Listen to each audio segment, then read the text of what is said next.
അഭിപ്രായ സ്വാതന്ത്ര്യം കോടതികൾ സംരക്ഷിക്കണമെന്ന് സുപ്രീം കോടതി. ഭരണഘടന ഉറപ്പു നൽകുന്നതാണെന്ന് മറക്കരുതെന്ന് വിലയിരുത്തൽ. കവിത പ്രചരിപ്പിച്ചതിന് കോൺഗ്രസ് എംപിക്കെതിരെയുള്ള കേസ് റദ്ദാക്കാത്തതിന് ഗുജറാത്ത് ഹൈക്കോടതിക്ക് സുപ്രീം കോടതിയുടെ വിമർശനം.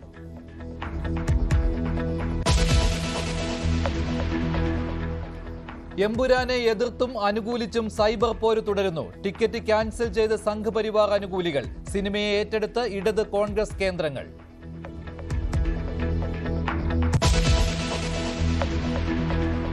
അടയ്ക്കാനില്ല എന്ന് പറഞ്ഞ് ഇനി മുമ്പോട്ട് പോകാൻ കഴിയില്ല. അതുകൊണ്ടാണ് നടപടിയെടുക്കും.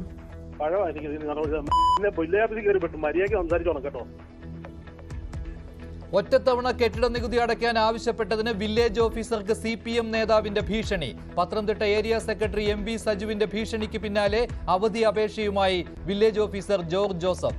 ഏരിയ സെക്രട്ടറിക്ക് പിന്തുണയുമായി രാജു എബ്രഹാം.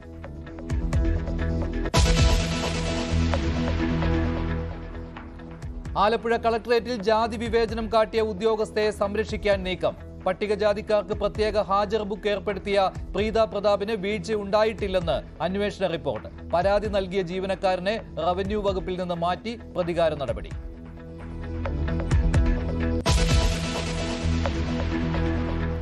ലഹരി സംഘത്തെ പിടികൂടുന്നതിനിടെ പൂജപ്പുര SIക്ക് കുത്തേറ്റു. മലപ്പുറം തിരൂരിൽ വൻ ലഹരി വേട്ട. MDMAയുമായി 3 പേർ പിടിയിൽ. ലഹരി എത്തിച്ചത് ഒമാനിൽ നിന്ന്.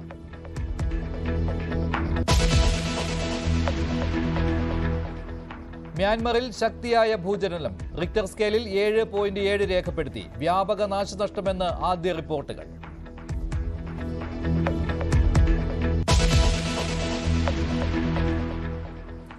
എമ്പുരാൻ സിനിമയ്ക്കെതിരെ സംഘപരിവാർ കേന്ദ്രങ്ങളിൽ നിന്നും ശക്തമായ പ്രതിഷേധമുണ്ടാകുന്നതിനിടയിൽ സിനിമയെ ഏറ്റെടുത്ത് ഇടത് കോൺഗ്രസ് കേന്ദ്രങ്ങൾ. ഗോദ്ര കലാപം പരാമർശിക്കുന്നതിലൂടെ ശക്തമായ രാഷ്ട്രീയം പറയുന്ന സിനിമയെന്നാണ് സിനിമയെ അനുകൂലിക്കുന്നവരുടെ വാദം. അതേസമയം ഹിന്ദു വിരുദ്ധത പ്രചരിപ്പിക്കുന്ന സിനിമ എന്ന ചർച്ച ദേശീയ തലത്തിൽ തന്നെ സംഘപരിവാർ സംഘടനകൾ ഉയർത്തിവിടുകയാണ്. എമ്പുരാൻ സിനിമയുടെ ഹോളിവുഡ് ശൈലിയും കോടികളുടെ മുതൽ മുടക്കുമൊക്കെയായിരുന്നു നേരത്തെയുള്ള ചർച്ചയെങ്കിൽ സിനിമ റിലീസിംഗിന് ശേഷം വിഷയം മാറി. സിനിമ കൈകാര്യം ചെയ്യുന്ന പ്രമേയത്തിലേക്ക് ചർച്ചകൾ കേന്ദ്രീകരിച്ചു. സമീപകാലത്ത് ഏറ്റവും ശക്തമായ രാഷ്ട്രീയം കൈകാര്യം ചെയ്യുന്ന സിനിമയെന്നാണ് ഇടത് കോൺഗ്രസ് കേന്ദ്രങ്ങളുടെ പ്രതികരണം. ഇടതു രാഷ്ട്രീയത്തിനും സിനിമയിൽ വിമർശനമുണ്ടെങ്കിലും ഇടതു കേന്ദ്രങ്ങളിൽ സിനിമയ്ക്ക് പൊതുവെ നല്ല സ്വീകാര്യതയാണ്. സിനിമയിൽ രക്ഷകരായി അവതരിക്കുന്ന കഥാപാത്രങ്ങൾക്ക് കോൺഗ്രസ് നേതാക്കളുടെ പ്രതിച്ഛായ എന്ന് വാദിക്കുന്ന സൈബർ ചർച്ചകളും ഉയർന്നുവരുന്നു. ഇന്നലെ സിനിമയുടെ ആദ്യ ഷോ കഴിഞ്ഞ ഉടൻ തന്നെ സംഘപരിവാർ നേതാക്കൾ പ്രതിഷേധവുമായി രംഗത്തു വന്നിരുന്നു. നടൻ സുരേഷ് ഗോപിക്കും ഗുജറാത്ത് ടൂറിസത്തിനും നന്ദി പറയുന്ന സിനിമ ഇത്തരമൊരു പ്രമേയം എങ്ങനെ കൈകാര്യം ചെയ്തു എന്നതാണ് സംഘപരിവാർ കേന്ദ്രങ്ങളെ ആശയക്കുഴപ്പത്തിലാക്കുന്നത്. ചിത്രത്തിന്റെ പ്രമേയത്തിനപ്പുറം BJPയുടെ പ്രധാന നേതാക്കളെ പ്രതിനിധീകരിക്കുന്ന രീതിയിലുള്ള കഥാപാത്ര ശൈലി ഇവരെ കൂടുതൽ പ്രകോപിപ്പിക്കുന്നു. സിനിമയെ ബഹിഷ്കരിക്കണമെന്ന വാദം സമൂഹ മാധ്യമങ്ങളിൽ ഉയരുന്നുണ്ടെങ്കിലും നേതാക്കളാരും ഇത് പരസ്യമായി ഏറ്റെടുക്കുന്നില്ല. സിനിമ റിലീസിംഗിന് മുമ്പ് തന്നെ സിനിമയ്ക്ക് എല്ലാ ആശംസകളും നേർന്ന BJP അധ്യക്ഷൻ രാജീവ് ചന്ദ്രശേഖറും വിവാദത്തിൽ പ്രതികരിച്ചിട്ടില്ല. സിനിമ കാണാനെത്തുമെന്ന് നേരത്തെ വ്യക്തമാക്കിയ രാജീവ് ചന്ദ്രശേഖർ പുതിയ സാഹചര്യത്തിൽ അതിന് തയ്യാറായേക്കില്ലെന്നും സൂചനയുണ്ട്. ഹിന്ദു ഐക്യവേദി പോലെയുള്ള തീവ്ര സംഘപരിവാർ സംഘടനകൾ എമ്പുരാൻ ഹിന്ദു വിരുദ്ധത പ്രചരിപ്പിക്കുന്നുവെന്ന് പറയുന്നു. ദേശീയ തലത്തിലും സമാന ചർച്ചകൾ ഉയർന്നുവരുന്നുണ്ട്. എന്തായാലും എമ്പുരാൻ സിനിമ പങ്കുവയ്ക്കുന്ന രാഷ്ട്രീയം സമീപകാലത്തെങ്ങുമില്ലാത്ത വിധത്തിൽ കേരളത്തിലും ദേശീയ തലത്തിലും ചർച്ചയാവുകയാണ്. News desk news 18. വിവാദങ്ങൾ ചൂടുപിടിക്കുമ്പോഴും ബോക്സ് ഓഫീസിൽ ചരിത്രം സൃഷ്ടിക്കുകയാണ് എമ്പുരാൻ. അഡ്വാൻസ് ബുക്കിംഗിൽ ഇപ്പോഴും 1-ാം സ്ഥാനത്താണ് സിനിമ. മണിക്കൂറിൽ 11,000 ടിക്കറ്റാണ് ഇപ്പോഴും ബുക്ക് ചെയ്തുകൊണ്ടിരിക്കുന്നത്. PK രാംദാസ് ബാക്കി വെച്ചിട്ട് പോയ ഈ യുദ്ധത്തിൽ ഈ പാർട്ടിയെയും ഈ സംസ്ഥാനത്തിനെ നിരന്തരം തളർത്താൻ ശ്രമിച്ചുകൊണ്ടിരുന്നത് മുന്നിൽ നിന്ന് പൊരുതിയ ശത്രുക്കളായിരുന്നില്ല. മലയാള സിനിമയുടെ ചരിത്രത്തിലെ ഏറ്റവും വലിയ കളക്ഷനിലേക്ക് കുതിക്കുകയാണ് എമ്പുരാൻ. ആദ്യ ദിവസം പോലെ 2-ാം ദിവസവും തിയേറ്ററുകൾ ഹൗസ്ഫുൾ. രാജ്യത്തുടനീളമുള്ള തിയേറ്ററുകളിൽ നിന്ന് ആദ്യ ദിവസം 22 കോടിയോളം രൂപയാണ് കളക്ഷൻ. ഇതിൽ 15 കോടിക്ക് മുകളിൽ പിരിഞ്ഞത് കേരളത്തിൽ നിന്ന് മാത്രം. സിനിമകളുടെ പ്രകടനം വിലയിരുത്തുന്ന ട്രാക്കർ സ്നാക്സിന്റെ അഭിപ്രായത്തിൽ എമ്പുരാന്റെ മലയാളം പതിപ്പ് ഏകദേശം 19 കോടി രൂപ നേടി. തെലുങ്കിൽ 1.2 കോടി രൂപയും തമിഴിൽ 80 ലക്ഷവും ഹിന്ദിയിൽ 50 ലക്ഷവും കന്നഡയിൽ 5 ലക്ഷം രൂപയുമാണ് നേടിയത്. 2-ാം ദിവസവും ചിത്രം വമ്പൻ കളക്ഷനിലേക്ക് നീങ്ങുന്നുവെന്നാണ് റിപ്പോർട്ടുകൾ. 2-ാം ദിനത്തിൽ ഇതുവരെ 7 കോടി 6 ലക്ഷം രൂപയാണ് പിരിഞ്ഞിരിക്കുന്നത്. മണിക്കൂറുകൾ ശരാശരി 11,000 ടിക്കറ്റുകളാണ് ബുക്ക് മൈ ഷോയിലൂടെ വിറ്റുപോകുന്നത്. അടുത്ത 2 ദിവസത്തേക്ക് മിക്കവാറും ഷോകൾ ഫുള്ളാണ്. പല തിയേറ്ററുകളിലും തുടർച്ചയായ ഷോകൾ ഇന്നും നടക്കുന്നു. Entertainment desk news 18. Empuraan Hindu വിരുദ്ധത പ്രചരിപ്പിക്കുന്നുവെന്ന കടുത്ത നിലപാടിൽ തന്നെയാണ് സംഘ് പരിവാർ നേതാക്കൾ. അതേസമയം മികച്ച രാഷ്ട്രീയം പറയുന്ന സിനിമയെന്നാണ് കോൺഗ്രസ് ഇടതു നേതാക്കളുടെ പ്രതികരണം. ചില പ്രതികരണങ്ങളിലേക്ക്.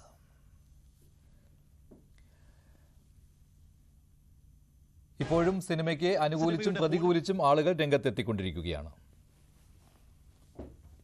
PK രാംദാസ് ബാക്കി വെച്ചിട്ട് പോയ ഈ യുദ്ധത്തിൽ ഈ പാർട്ടിയെയും ഈ സംസ്ഥാനത്തിനെ ബിജെപിയുടെ സംസ്ഥാന പ്രസിഡന്റ് ഈ സിനിമയെ പിന്തുണയ്ക്കുകയും വിജയാശംസകൾ നേരുകയും അത് കാണും എന്ന് പ്രഖ്യാപിക്കുകയും ചെയ്തപ്പോൾ തന്നെ ബിജെപിയുടെ സംസ്ഥാന വൈസ് പ്രസിഡന്റ് അതിനെതിരായിട്ടുള്ള നിലപാട് സ്വീകരിക്കുകയും RSSന്റെ അഖിലേന്ത്യാ ഭാരവാഹി ഈ സിനിമയ്ക്കെതിരായിട്ടുള്ള RSSന്റെ നിലപാട് പ്രഖ്യാപിക്കുകയും ചെയ്തിട്ടുണ്ട്. തിരക്കഥാകൃത്ത് മുരളീഗോപിയുടെ പിതാവ് ഭരത് ഗോപി BJP-കാരനായിരുന്നു.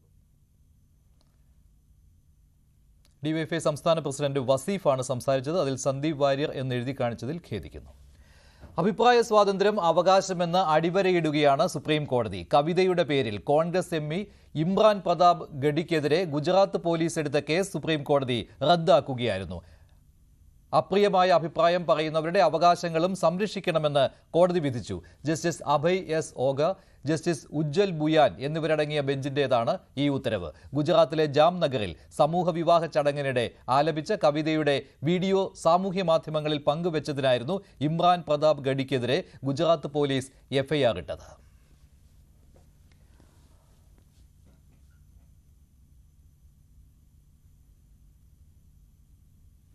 ആലപ്പുഴ കളക്ടറേറ്റിലെ ജാതി വിവേചന പരാതിയിൽ ആരോപണ വിധേയനായ ഉദ്യോഗസ്ഥയെ സംരക്ഷിക്കാൻ നീക്കം. ഹുസൂർ ശിരസ്തദാർ പ്രീത പ്രതാപിന് വീഴ്ച വന്നിട്ടില്ല എന്നാണ് ഡെപ്യൂട്ടി കളക്ടർ ജില്ലാ കളക്ടർക്ക് നൽകിയ റിപ്പോർട്ടിൽ പറയുന്നത്. ജാതി വിവേചനം നേരിട്ടതായി കണ്ടെത്താൻ കഴിഞ്ഞിട്ടില്ലെന്നാണ് റിപ്പോർട്ട്. പരാതി നൽകിയ ജീവനക്കാരനെ ഇന്നലെ റവന്യൂ വിഭാഗത്തിൽ നിന്ന് നീക്കം ചെയ്തു. ആലപ്പുഴ കളക്ടറേറ്റിൽ പട്ടികജാതി വിഭാഗക്കാരായ ചൌക്കിദാർമാർക്കായി പ്രത്യേകം ഹാജർ ബുക്ക് ഏർപ്പെടുത്തി ജാതീയ വിവേചനം കാണിക്കുന്നുവെന്ന് ചൌക്കിദാറായ രഞ്ജിത്തിന്റെ ഭാര്യ നൽകിയ പരാതിയിലാണ് ലാൻഡ് അക്വിസിഷൻ വിഭാഗം ഡെപ്യൂട്ടി കളക്ടർ ദിലീപ് ജില്ലാ കളക്ടർ അലക്സ് വർഗീസിന് റിപ്പോർട്ട് നൽകിയത്. ആരോപണ വിധേയായ ഹുസൂർ ശിരസ്ദാർ പ്രീത പ്രതാപിനെതിരായ പരാതിയിൽ കഴമ്പില്ലെന്നാണ് ഡെപ്യൂട്ടി കളക്ടറുടെ അന്വേഷണ റിപ്പോർട്ട്. ജാതീയ വിവേചനം നടന്നിട്ടില്ലെന്ന് മറ്റു ജീവനക്കാർ മൊഴി നൽകിയിട്ടുണ്ടെന്നും ജില്ലാ കളക്ടർ വ്യക്തമാക്കി. ഇന്നലെ വൈകിട്ടാണ് നമുക്ക് ഈ റിപ്പോർട്ട് കിട്ടിയത്. റിപ്പോർട്ടിനകത്ത് പ്രത്യേകിച്ച് പ്രതികരിച്ചിരിക്കുന്നത് അദ്ദേഹം ആരോപിക്കുന്ന രീതിയിലുള്ള സംവിധാനങ്ങളൊന്നും തന്നെ നടത്തപ്പെടുന്നതാണ് പ്രധാനമായിട്ട് എടുത്ത് പറയുന്നത്. അപ്പോൾ അതിനായിട്ട് അതോടൊപ്പം തന്നെ അദ്ദേഹം ഈ പറഞ്ഞ ആരോപണം ഇത് എന്തെങ്കിലും രീതിയിൽ വർഗീയതയോ അല്ല എന്തെങ്കിലും ഒരു അയിത്താചരണം ഉണ്ടായെന്ന് അറിയാൻ വേണ്ടി അദ്ദേഹം ഒരു 10ഓളം ഇതിന്റെ കൂടുതലുള്ള സ്റ്റാഫിനെ ഡിസ്കസ് ചെയ്തു. ഒരു മൊഴി എടുത്തിട്ടുണ്ട്. ആ മൊഴി ഉൾപ്പെടെയാണ് സമർപ്പിച്ചിരിക്കുന്നത്. ആ മൊഴിക്കകത്തൊന്നും തന്നെ ആരും തന്നെ ഇങ്ങനെ ഒരു ആക്ഷേപം ഈ പറയപ്പെടുന്ന ഈ പ്രീത പ്രതാപനെ പറ്റിയാണ് പറയുന്നത്. പറയപ്പെടുന്നവരെ പറ്റി അങ്ങനെ ആക്ഷേപം ആരും തന്നെ ഉന്നയിച്ചിട്ടില്ല. ആരോപണം നേരിട്ട ഉദ്യോഗസ്ഥയെ സംരക്ഷിക്കുന്ന നിലപാട് കൈക്കൊണ്ട മേലുദ്യോഗസ്ഥർ പരാതിക്കാരനായ രഞ്ജിത്തിനെ ചൌക്കിദാർ തസ്തികയിൽ നിന്ന് ഒഴിവാക്കി റവന്യൂ വിഭാഗത്തിൽ നിന്ന് തന്നെ മാറ്റി ഇലക്ഷൻ കൺട്രോൾ വിഭാഗത്തിലേക്ക് പോസ്റ്റ് ചെയ്തു. എൻക്വയറി നടത്തി. എൻക്വയറിക്ക് ശേഷം നമ്മൾ അദ്ദേഹത്തിന്റെ ഒരു മെയിൻ വിഷയം അദ്ദേഹത്തിന് ഒരു വിഷയം വരാന്തയിൽ കിടന്ന് ഉറക്കേണ്ടത് ഒരു അവസ്ഥ വരുന്നൊക്കെയാണ് അദ്ദേഹത്തിന് ഒരു പേടി. നമ്മൾ അതുകൊണ്ട് അദ്ദേഹം ഒറിജിനലി OA ആയിരുന്നു. ഇവിടെ നമ്മൾ 2022 ഇവിടെ ഈ ചൌക്കിദാർ പോസ്റ്റ് അദ്ദേഹം വന്നത്. അപ്പോൾ അതുകൊണ്ട് നമുക്ക് തിരിച്ച് അദ്ദേഹത്തെ OA ആക്കി കളക്ടറേറ്റിൽ തന്നെ പോസ്റ്റ് ചെയ്തു. എന്നാൽ വകുപ്പ് മാറ്റം പ്രതികാര നടപടിയെന്നാണ് രഞ്ജിത്തിന്റെ കുടുംബം ആരോപിക്കുന്നത്. റവന്യൂ വിഭാഗത്തിലെ ഉയർന്ന ഉദ്യോഗസ്ഥയ്ക്കെതിരെ ആ വകുപ്പിലെ തന്നെ കീഴ് ജീവനക്കാരൻ നൽകിയ പരാതിയിന്മേൽ റവന്യൂവിലെ തന്നെ ഡെപ്യൂട്ടി കളക്ടർ അന്വേഷണം നടത്തിയാൽ എന്ത് നീതിയാണ് ലഭിക്കുക എന്നതാണ് രഞ്ജിത്തിന്റെ കുടുംബം ഉന്നയിക്കുന്ന ചോദ്യം. ഫെബ്രുവരി 3-ാം തീയതി പട്ടികജാതി കമ്മീഷന് പരാതി കൊടുത്തു എന്നതിന്റെ പ്രതികാരം എന്ന നിലയിലാണ് ഇപ്പോൾ ഇദ്ദേഹത്തെ മാറ്റിയതെന്ന് മനസ്സിലാക്കാൻ കഴിയുന്നു. കേസിലെ പ്രതിയെ അവിടെ നിലനിർത്തുകയും പരാതിക്കാരനായ എന്റെ ഭർത്താവിനെ മാറ്റിയിരിക്കുകയാണ് ചെയ്തിരിക്കുന്നത്. പട്ടികജാതിക്കാരെ തെക്ക് വടക്ക് ഓടിക്കുകയാണ്. ഇത് എന്തൊരു നീതിയാണ്? ഇതിനെതിരെ ജനങ്ങളുടെ മുഴുവൻ പിന്തുണയും എനിക്ക് വേണമെന്ന് അഭ്യർത്ഥിക്കുന്നു. അതേസമയം അയിത്താചരണ വിവാദത്തിൽ പരാതിക്കാരനായ ജീവനക്കാരന് പിന്തുണ നൽകിക്കൊണ്ട് ദളിത് കോൺഗ്രസിന്റെ നേതൃത്വത്തിൽ കളക്ടറേറ്റ് മാർച്ച് സംഘടിപ്പിച്ചു. ന്യൂസ് 18 ആലപ്പുഴ. മലപ്പുറത്ത് ലഹരി സംഘത്തിലെ 10 പേർക്ക് HIV സ്ഥിരീകരിച്ച സംഭവത്തിൽ തുടർ പ്രവർത്തനങ്ങൾക്ക് പ്രതിസന്ധികൾ ഏറെയാണ്. രോഗം സ്ഥിരീകരിച്ചവർ അധികൃതരുമായി കൂടുതൽ വിവരങ്ങൾ പങ്കുവയ്ക്കാത്തതും അന്യസംസ്ഥാനത്തിലുള്ളവർ പ്രദേശം വിടുന്നതുമാണ് വെല്ലുവിളിയാകുന്നത്. ഒരേ സിറിഞ്ച് ഉപയോഗിച്ച് ലഹരിമരുന്ന് കുത്തിവെച്ചതിലൂടെയാണ് എയ്ഡ്സ് വന്നതെന്നാണ് ആരോഗ്യവകുപ്പിന്റെ കണ്ടെത്തൽ. രോഗം സ്ഥിരീകരിച്ചവരിൽ ഏറെയും അന്യസംസ്ഥാന തൊഴിലാളികളും അവരുമായി ബന്ധമുള്ളവരുമാണ്. എന്നാൽ ഇവർ കൂടുതൽ പരിശോധനകൾക്കും വിവരശേഖരണത്തിനും കാര്യമായി സഹകരിക്കാത്തതാണ് ഇപ്പോൾ നേരിടുന്ന പ്രതിസന്ധി. ഇവരുടെ സമ്പർക്ക പട്ടികയും കൂടുതൽ വിവരങ്ങളും തുടർ പ്രവർത്തനങ്ങൾക്ക് അത്യാവശ്യമാണ്. എന്നാൽ രഹസ്യമായി സൂക്ഷിച്ചിരുന്ന വിവരങ്ങൾ പുറത്തു വന്നതോടെ അതുവരെ സഹകരിച്ചിരുന്ന പലരും സഹകരിക്കുന്നില്ല. അന്യസംസ്ഥാനങ്ങളിൽ നിന്നുള്ള തൊഴിലാളികൾ സ്ഥിരമായി ഒരിടത്ത് മാത്രം താമസിക്കുന്നവരല്ല എന്നതാണ് മറ്റൊരു വെല്ലുവിളി. കോവിഡോ മറ്റ് പകർച്ചവ്യാധി പോലെയോ അല്ല എയ്ഡ്സിന്റെ വ്യാപനം എന്നതിനാൽ രോഗം സ്ഥിരീകരിച്ചവരെ നിയന്ത്രണത്തിൽ വയ്ക്കുക പ്രായോഗികമല്ല. കേരളത്തിലെ ഏതു നഗരത്തിലും ഇത്തരത്തിൽ ഒരു പരിശോധന നടത്തിയാൽ സമാനമായ ഫലം തന്നെ ഉണ്ടാകുമെന്നാണ് ഈ മേഖലയിലുള്ളവർ പറയുന്നത്. അതുകൊണ്ട് തന്നെ മലപ്പുറം ജില്ലയോ മലപ്പുറത്തെ ഒരു പ്രദേശമോ മാത്രം കേന്ദ്രീകരിച്ചല്ല തുടർ പ്രവർത്തനങ്ങൾ നടത്തേണ്ടതെന്നും വിദഗ്ധർ അഭിപ്രായപ്പെടുന്നു. ന്യൂസ് 18 മലപ്പുറം. മലപ്പുറം തിരൂരിൽ വൻ ലഹരിവേട്ട. ഒമാനിൽ നിന്നെത്തിച്ച 140 ഗ്രാം MDMAയുമായി 3 പേരെ പോലീസ് പിടികൂടി. ആനമങ്ങാട് സ്വദേശി ഹൈദരാലി, വേങ്ങര സ്വദേശി പാറയ്ക്കൽ മുഹമ്മദ് കബീർ, തിരൂരങ്ങാടി സ്വദേശി കുന്നത്ത് അസൈനാർ എന്നിവരാണ് പിടിയിലായത്.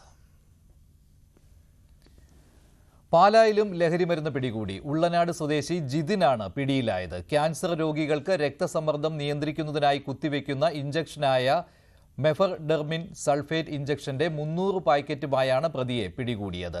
കൊറിയർ സ്ഥാപനം വഴി ഓർഡർ ചെയ്താണ് മരുന്ന് എത്തിച്ചത്.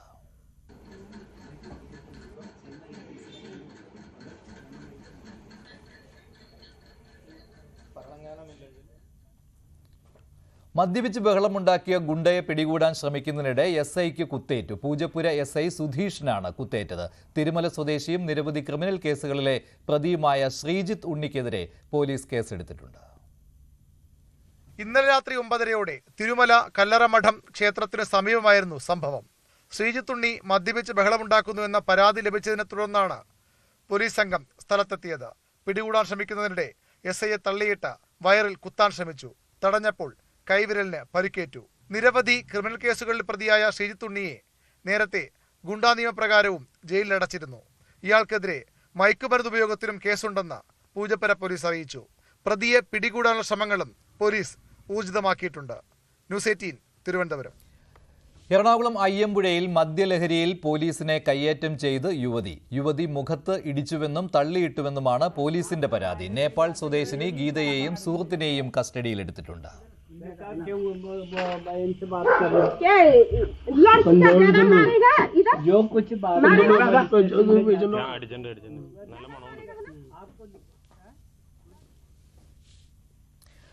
മദ്യപിച്ച് ബസ്സിൽ യാത്ര ചെയ്തിരുന്നയാളെ ബസ്സിൽ നിന്ന് പിടികൂടി.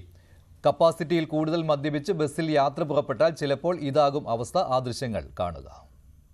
കഴിഞ്ഞ ദിവസം വൈകിട്ട് നെടുമങ്ങാട് നിന്ന് പുറപ്പെട്ട് 3:30 കാട്ടാക്കടയിലെത്തിയ ബസ്സിലാണ് ഈ സീൻ.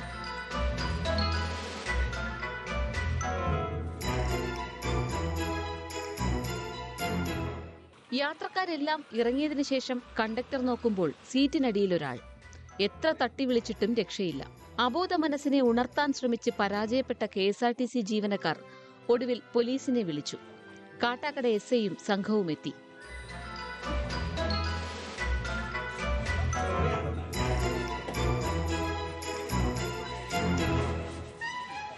ഏറെ പണിപ്പെട്ടാണ് സീറ്റിനടിയിൽ നിന്നും ആളെ പുറത്തെടുത്തത്. 1 മണിക്കൂറോളമാണ് കാട്ടാക്കട KSRTC ഡിപ്പോയെയും പോലീസിനെയും ഒക്കെ ഇദ്ദേഹം മുൾമുനയിൽ നിർത്തിയത്. ബോധം വന്നതോടെ കേസൊന്നുമായില്ലെന്ന ആശ്വാസത്തിൽ ആശാം വീട്ടിലേക്ക് മടങ്ങി. മദ്യപാനം ആരോഗ്യത്തിന് ഹാനികരമാണെന്ന മുന്നറിയിപ്പോടെ ന്യൂസ് 18 തിരുവനന്തപുരം. CPM നേതാവ് PK ശ്രീമതിയോടുള്ള ഖേദപ്രകടനം തന്റെ ഔദാര്യമാണെന്ന് BJP നേതാവ് B ഗോപാലകൃഷ്ണൻ. കണ്ണൂരിൽ നടന്ന ഒത്തുതീർപ്പ് ചർച്ചയിൽ ശ്രീമതി കരഞ്ഞപ്പോഴാണ് ഖേദം പ്രകടിപ്പിക്കാൻ തയ്യാറായത്. ഒരു സ്ത്രീയുടെ കണ്ണീരിന് തന്റെ രാഷ്ട്രീയത്തെക്കാൾ വിലയുള്ളതുകൊണ്ടായിരുന്നു ഖേദപ്രകടനമെന്നും ഗോപാലകൃഷ്ണൻ പറഞ്ഞു. ആരും പറയിച്ചതോ ആവശ്യപ്പെട്ടതോ അല്ല. ഇതൊന്നും അറിയാത്തവർ വെറുതെ പൊലിപ്പിച്ച് വിവരക്കേട് പറയുകയാണെന്നും B ഗോപാലകൃഷ്ണൻ ഫേസ്ബുക്കിൽ കുറിച്ചു.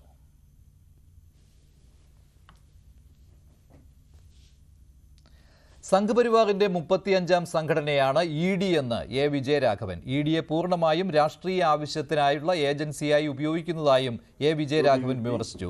കൊടകര കുഴൽപ്പണ കേസിൽ BJP നേതാക്കൾക്ക് ക്ലീൻ ചിറ്റ് നൽകി കുറ്റപത്രം സമർപ്പിച്ചതിൽ പ്രതിഷേധിച്ചുള്ള ED ഓഫീസ് മാർച്ചിൽ സംസാരിക്കുകയായിരുന്നു വിജയരാഘവൻ. മാധ്യമങ്ങളെയും വിജയരാഘവൻ വിമർശിച്ചു.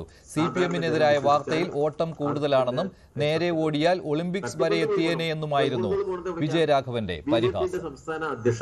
പണം പോയിട്ടാ ഒരു മര്യാദക്ക് നമ്മളെ ED ഇത്രയും സത്യം വെളിപ്പെടുത്തിയ ആളെ ഒന്ന് വിളിച്ച് എന്താ സംഭവിച്ചതെന്ന് ചോദിക്കുക എന്നുള്ളൊരു സാമാന്യ മര്യാദ കുറ്റാന്വേഷണത്തിന്റെ ഭാഗമായി നടത്തിയിരുന്നെങ്കിൽ ഇവരൊരു മര്യാദക്കാരായിരുന്നു എന്ന് നമുക്ക് കരുതായിരുന്നു.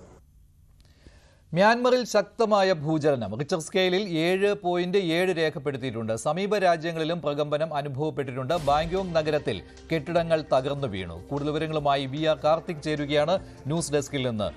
കാർത്തിക്, ദൃശ്യങ്ങൾ കണ്ടപ്പോൾ അതിൽ ഒട്ടേറെ ആളുകൾ ഓടുന്ന കാഴ്ച കാണുന്നുണ്ടായിരുന്നു. കെട്ടിടങ്ങൾ നിലം പൊത്തുന്നുണ്ടായിരുന്നു. മ്യാൻമർ ഇന്ത്യ അതിർത്തിയിലും പ്രകമ്പനമുണ്ടായിട്ടുണ്ടോ?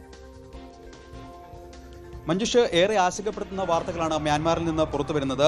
മ്യാൻമാറിന്റെ പ്രാദേശിക സമയം 12:50ഓടെയാണ് ശക്തമായ ഭൂചലനം ഉണ്ടായത്. ആദ്യ ഭൂചലനം റിക്ടർ സ്കെയിലിൽ 7.7 രേഖപ്പെടുത്തി. തൊട്ടടുത്ത് തന്നെ രണ്ടാമതൊരു ഭൂചലനവും ഉണ്ടായി. ഇത് 6.4 തീവ്രത രേഖപ്പെടുത്തി. ഭൂചലനം ശക്തമായി ഉണ്ടായത് മ്യാൻമാറിലാണ് എങ്കിൽ കൂടിയും അതിന്റെ പ്രകമ്പനം സമീപ രാജ്യങ്ങളിലേക്ക് കൂടി നീണ്ടു എന്നതാണ് ഏറ്റവും ശ്രദ്ധേയം. തായ്ലൻഡിലാണ് ഏറ്റവും കൂടുതൽ നാശനഷ്ടങ്ങൾ ഉണ്ടായതായി ഇപ്പോൾ പുറത്തു വരുന്നത്. തായ്ലൻഡ് തലസ്ഥാനമായ ബാങ്കോക്കിൽ വലിയ തോതിൽ നാശനഷ്ടങ്ങൾ ഉണ്ടായി. നിരവധി കെട്ടിടങ്ങൾ തകർന്നു. അതിൻ്റെ ദൃശ്യങ്ങളാണ് നമ്മൾ കാണുന്നത്. മ്യാൻമാർ തലസ്ഥാനമായ നൈപ്രോയിൽ നിന്ന് ഏതാണ്ട് 250 കിലോമീറ്റർ അകലെ സയാകിങ് നഗരത്തിലാണ് ഇത്തരത്തിൽ ഭൂചലനം ഉണ്ടായത്. അമേരിക്കയുടെ ജിയോളജിക്കൽ സർവേ പ്രകാരം വലിയ തോതിൽ, അതായത് 7.7 കൂടുതൽ ഈ റിക്ടർ സ്കെയിലിൽ ഇതിൻ്റെ തീവ്രത ഉയരും എന്ന വാർത്തകളാണ് ഇപ്പോൾ പുറത്തു വരുന്നത്. ഏകദേശം 50 കിലോമീറ്റർ കിഴക്കായി മധ്യ മ്യാൻമാറിലാണ് ഈ ഭൂകമ്പത്തിൻ്റെ പ്രഭവ കേന്ദ്രം.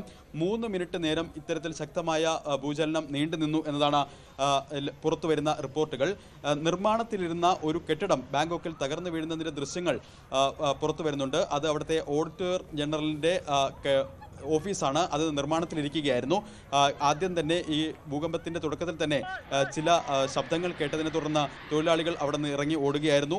തൊട്ടു പിന്നാലെ തന്നെ ഈ നിർമ്മാണത്തിലിരുന്ന കെട്ടിടം പൂർണ്ണമായി തകർന്നു വീഴുന്ന കാഴ്ചയാണ് കാണാൻ കഴിഞ്ഞത്. മറ്റ് നിരവധി കെട്ടിടങ്ങൾക്കും ഇത്തരത്തിൽ കേടുപാടുകളുണ്ട്. ബാങ്കോക്ക് ഏറെ ജനസാന്ദ്രതയുള്ള ഒരു നഗരമാണ്. ഏതാണ്ട് 17 ലക്ഷത്തോളം പേരാണ് ഇത്തരത്തിൽ അവിടെ താമസിക്കുന്നത്. കൂടുതലും ബിൽഡിങ്ങുകൾ, കൂറ്റൻ കെട്ടിടങ്ങളാണ്. ഇത്തരത്തിൽ ഒന്നിലധികം നിലകളുള്ള അപ്പാർട്ട്മെൻറ്റുകളാണ് കൂടുതൽ. പുറത്തു വരുന്ന ദൃശ്യങ്ങളിൽ കാണുന്നത് പല സ്ഥലങ്ങളിലും ജനങ്ങൾ ഭീതിയിൽ ഇത്തരത്തിൽ കെട്ടിടങ്ങളിൽ നിന്ന് പുറത്തേക്ക് ഓടുന്ന ദൃശ്യങ്ങളാണ് പുറത്തു വരുന്നത്. എന്തായാലും വലിയ തോതിലുള്ള നാശനഷ്ടങ്ങൾ തന്നെ ബാങ്കോക്കിൽ ഉണ്ടായിരിക്കുന്നു. തായ്ലൻഡിന്റെ തലസ്ഥാനമായ ബാങ്കോക്കിൽ ഈ ഭൂകമ്പത്തിന്റെ പ്രകമ്പനം ഉണ്ടായ സ്ഥലങ്ങളിലാണ് ഏറ്റവും കൂടുതൽ നാശനഷ്ടം. എന്തായാലും മ്യാൻമാറിൽ നിന്ന് ആശങ്കപ്പെടുത്തുന്ന വാർത്തകളാണ് പുറത്തു വരുന്നത്. 12:50ഓടെയാണ് ശക്തമായ 2 ഭൂചലനം അവിടെ ഉണ്ടായിരിക്കുന്നത്. മഞ്ജുഷ്. ശരി, കാർത്തികാണ് വിവരങ്ങൾ നൽകിയത്. CMRL എക്സാലോജിക് ഇടപാടുകളിലെ വിജിലൻസ് അന്വേഷണ ആവശ്യത്തിൽ വിധി അല്പസമയത്തിനകം ഉണ്ടാകും. അന്തരിച്ച പൊതുപ്രവർത്തകൻ ഗിരീഷ് ബാബുവും മാത്യു കുഴൽനാടൻ MLAയും നൽകിയ റിവിഷൻ ഹർജിയിലാണ് ഹൈക്കോടതിയുടെ വിധി വരാൻ പോകുന്നത്. മുഖ്യമന്ത്രി പിണറായി വിജയൻ ഉൾപ്പെടെയുള്ളവർക്കെതിരെയാണ് വിജിലൻസ് അന്വേഷണ ആവശ്യം ഉള്ളത്. നവമി ദിനേശ് കൊച്ചിയിൽ നിന്ന്. നവമി, എപ്പോഴായിരിക്കും ഹൈക്കോടതിയുടെ ഉത്തരവ് വരുന്നത്? ഏറെ കോളിളക്കം സൃഷ്ടിച്ച ഒരു കേസ് കൂടിയായിരുന്നു ഈ വീണ വിജയന്റെ ഉടമസ്ഥതയിലുള്ള കമ്പനിയായ എക്സാലോജിക്.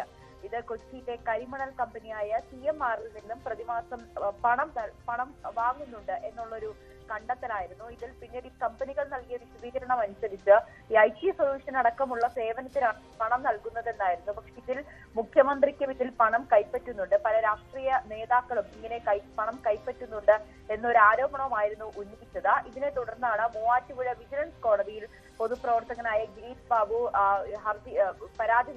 ഹർജി സമർപ്പിക്കുന്നത്. പക്ഷെ അത് ആ ഒരു വിജിലൻസ് അന്വേഷണത്തെ കോടതി തള്ളിക്കളയുകയായിരുന്നു. പിന്നീടാണ് ഹൈക്കോടതിയെ സമീപിക്കുന്നത്. പക്ഷെ ആ സമയത്ത് ഈ പൊതുപ്രവർത്തകനായ ഗിരീഷ് ബാബു മരിക്കുകയും ചെയ്തിരുന്നു. ഇപ്പോൾ അദ്ദേഹത്തിന്റെ ഭാര്യയാണ് ഈ കേസുമായി മുന്നോട്ട് വന്നിരിക്കുന്നത്. അതോടൊപ്പം തന്നെയാണ് MLA കൂടിയായ മാത്യു കുഴൽനാടനും ഈ കേസിൽ ഈ ഒരു ഹർജിയുമായി ഹൈക്കോടതിയെ സമീപിക്കുകയായിരുന്നു. എന്തായാലും വിജിലൻസ് കോടതി ഈ ഒരു അന്വേഷണം ആവശ്യമില്ല എന്ന് പറഞ്ഞ് തള്ളിയ കേസിലാണ് ഇപ്പോൾ ഹൈക്കോടതി വിധി പറയുക. വിശദമായ വാദങ്ങൾക്കൊടുവിലാണ് ഇന്ന് ഉച്ചയ്ക്ക് അല്പസമയത്തിനുള്ളിൽ തന്നെ ഏകദേശം ഒരു 1:45 ഈ കേസിലെ വിധി നമുക്ക് അറിയാൻ സാധിക്കും. എന്തായാലും മുഖ്യമന്ത്രി പിണറായി വിജയനും CPM-നും ഏറെ നിർണായകമായ ഒരു വിധി കൂടിയായിരിക്കും ഇന്ന് കോടതിയിൽ നിന്നും ഉണ്ടാവുക. ശരി, നേരത്തെ മൂവാറ്റുപുഴ വിജിലൻസ് കോടതിയും ഹൈക്കോടതി സിംഗിൾ ബെഞ്ചും തള്ളിയ കേസാണിത്. ഇപ്പോൾ റിവിഷൻ ഹർജിയായി എത്തിയിരിക്കുകയാണ് ഹൈക്കോടതിയിൽ. വിധി അല്പസമയത്തിനകം ഉണ്ടാകും.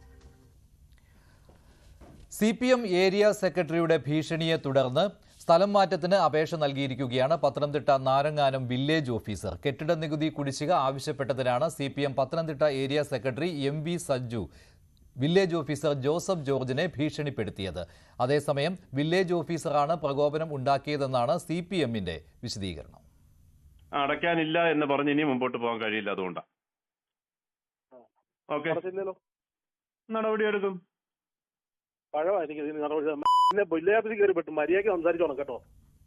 ഒറ്റത്തവണ നികുതി കുടിശ്ശിക അടയ്ക്കാൻ ആവശ്യപ്പെട്ട നാരങ്ങാനം വില്ലേജ് ഓഫീസർ ജോർജ് ജോസഫിനെ കഴിഞ്ഞ ദിവസമാണ് CPM Pathanamthitta area secretary MV Sanju ഭീഷണിപ്പെടുത്തിയത്.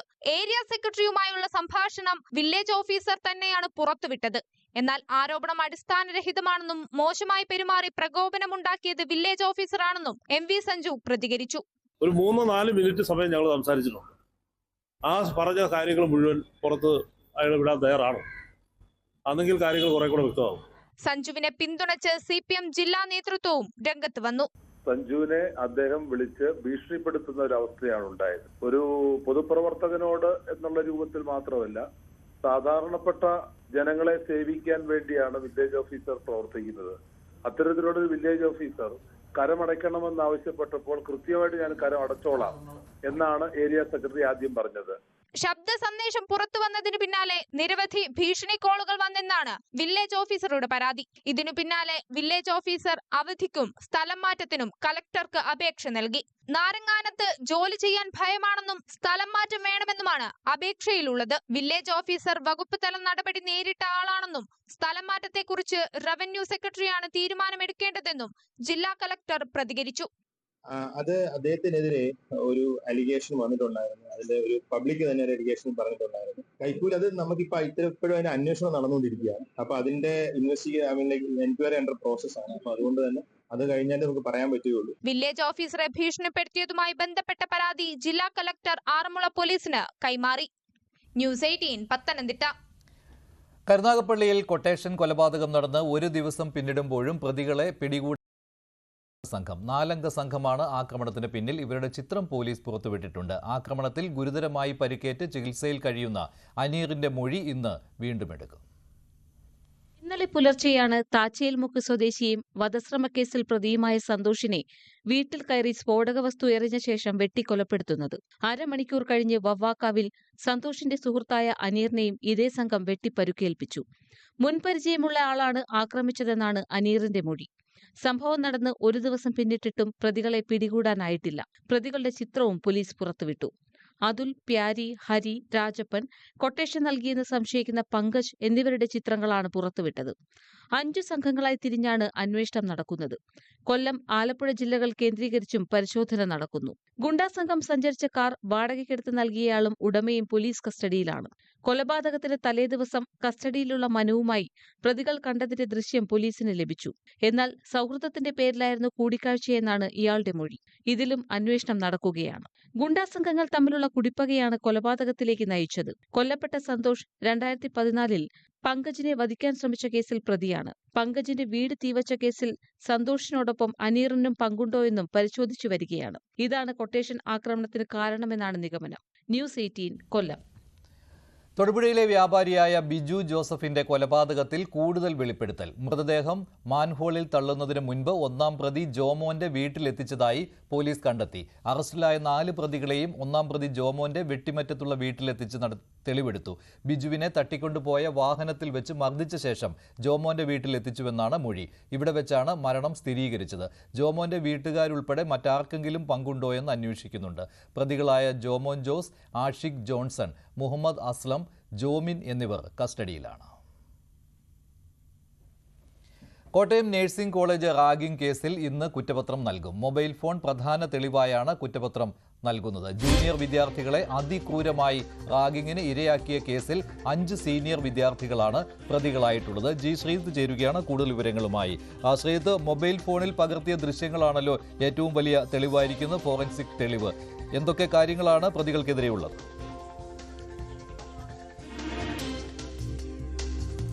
തീർച്ചയായും ഈ തെളിവ് തന്നെ ഏറ്റവും പ്രധാനപ്പെട്ടതാണ്. ഇതിനകം തന്നെ കോടതിയിൽ ഈ തെളിവ് ഹാജരാക്കിയിട്ടുണ്ട്. ഇത് പരിശോധനയ്ക്ക്, ശാസ്ത്രീയ പരിശോധനയ്ക്ക് അയക്കുകയും ചെയ്തിട്ടുണ്ട് കോടതി തന്നെ. എന്തായാലും അല്പസമയത്തിനുള്ളിൽ കുറ്റപത്രം സമർപ്പിക്കുമെന്നാണ് ഗാന്ധിനഗർ പോലീസിൽ നിന്ന് നമുക്കറിയാൻ സാധിക്കുന്നത്. 32 രേഖകളാണുള്ളത്. 40ഓളം സാക്ഷികൾ ഈ കേസിലുണ്ട്. ഇതിൽ തന്നെ 5 സാക്ഷികൾ, അതായത് ഇതിൽ 6 പേരാണ് റാഗിങ്ങിന് ഇരയായത് എന്നാണ് ആദ്യം പുറത്തു വന്ന വാർത്ത. ഇതിൽ ഒരാളുടെ പരാതി പ്രകാരം കേസെടുക്കുകയും മറ്റേ 5 പേരെ പ്രധാന സാക്ഷികളാക്കി മാറ്റുകയും ചെയ്യുകയായിരുന്നു. അതുകൊണ്ട് തന്നെ കേവലം ഈ വീഡിയോ എന്നുള്ളതിനപ്പുറത്തേക്ക് ഈ 5 പേരുടെ സാക്ഷിമൊഴികളും ഈ കേസിൽ വളരെ പ്രധാനപ്പെട്ടതാണ്. എന്തായാലും ഇന്ന് കുറ്റപത്രം സമർപ്പിക്കുന്നതോടെ പ്രതികൾക്ക് ഒരു ഗുണപരമായി വരുന്നത്, ഈ ഹൈക്കോടതി അടക്കം ഈ പ്രതികളുടെ ജാമ്യാപേക്ഷ തള്ളിയിരുന്നു. ഹൈക്കോടതി നിർദ്ദേശിച്ചിരിക്കുന്നത് ഈ കുറ്റപത്രം സമർപ്പിച്ച ശേഷം വിചാരണ കോടതിയെ സമീപിക്കാനാണ്. അതുകൊണ്ട് തന്നെ കുറ്റപത്രം സമർപ്പിച്ച ശേഷം അവർക്ക് ഒരുപക്ഷെ അടുത്ത ദിവസങ്ങളിൽ തന്നെ ഏറ്റുമാനൂർ കോടതിയിൽ ജാമ്യാപേക്ഷ നൽകാവുന്നതാണ്. സ്വാഭാവികമായും ജാമ്യം കിട്ടാനുള്ള സാധ്യതയാണ് അവിടെ ഉയർന്നു വരുന്നത്. അങ്ങനെ ഒരു കാര്യം കൂടി ഇതിലുണ്ട്. എന്തായാലും ഈ സംഭവം ഉണ്ടായി 45 ദിവസത്തിനകം കുറ്റപത്രം സമർപ്പിക്കുന്നു. വളരെ വേഗത്തിൽ കുറ്റപത്രം സമർപ്പിക്കുന്നു. പ്രത്യേകിച്ച് പോലീസിനെ സംബന്ധിച്ച് ആദ്യഘട്ടത്തിൽ തന്നെ പ്രതികളെ പിടികൂടാനായി എന്നത് ആശ്വാസമാണ്. കൂടുതൽ തെളിവുകൾ പുറത്ത് ഇവിടെ നിന്നും ശേഖരിക്കേണ്ടി വന്നിട്ടില്ല എന്നുള്ളതും പ്രധാനപ്പെട്ടതായിരുന്നു. എന്തായാലും വൈകാതെ ഈ കുറ്റപത്രം സമർപ്പിക്കും. ശരി, ജി ശ്രീജിത്താണ് വിവരങ്ങൾ നൽകിയത് കോട്ടയത്ത്. കോട്ടയം മുത്തോലി പഞ്ചായത്തിലെ UD ക്ലർക്കിനെ കാണാനില്ലെന്ന് പരാതി. പഞ്ചായത്തിലേക്ക് പോവുകയാണെന്ന് പറഞ്ഞ് ഇന്നലെ വീട്ടിൽ നിന്നിറങ്ങിയ UD ക്ലർക്ക് ബിസ്മിയെയാണ് കാണാതായത്. രാവിലെ 10:30 വീടിനടുത്ത് നിന്ന് ബസ്സിൽ കയറി പോകുന്ന ദൃശ്യങ്ങളുണ്ട്.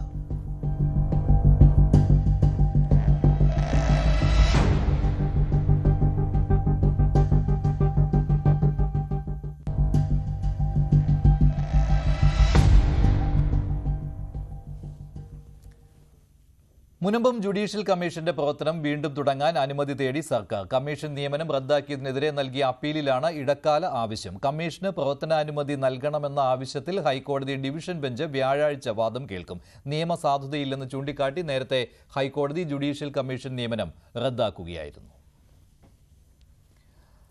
ജമ്മുകശ്മീരിലെ കഠുവയിൽ ഭീകരർക്കായുള്ള തെരച്ചിൽ തുടരുകയാണ്. ഭീകരരെ തുരത്തുന്നതിനിടെ വീരമൃത്യു വരിച്ച സുരക്ഷാ സേനാംഗങ്ങളുടെ എണ്ണം 4ആയി. ഡ്രോൺ ഉപയോഗിച്ച് നടത്തിയ പരിശോധനയിലാണ് പോലീസുകാരന്റെ മൃതദേഹം കണ്ടെത്തിയത്. ഒരു ഹെഡ് കോൺസ്റ്റബിളും 2 കോൺസ്റ്റബിൾമാരും ഏറ്റുമുട്ടലിൽ കൊല്ലപ്പെട്ടു.